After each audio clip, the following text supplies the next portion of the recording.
The Joker and I broke up. I wanted a fresh start. But it turns out I wasn't the only dame in Gotham looking for emancipation.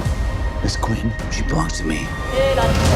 None of us are walking out of here unless we work together.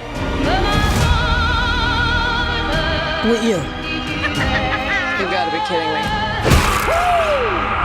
Who's having a good time?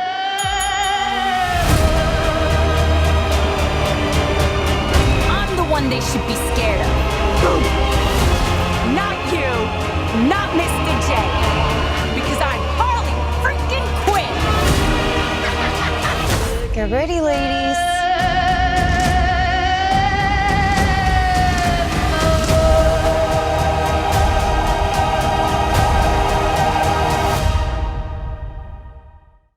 Hey, stay with me for more on DC and in particular its female stars. Margot Robbie did almost all of her own stunts for Suicide Squad, including an elevator fight scene where she literally runs up a wall without even wearing a harness. Now, do you like my t-shirt? You can get one too. Click on the t-shirt link in the description.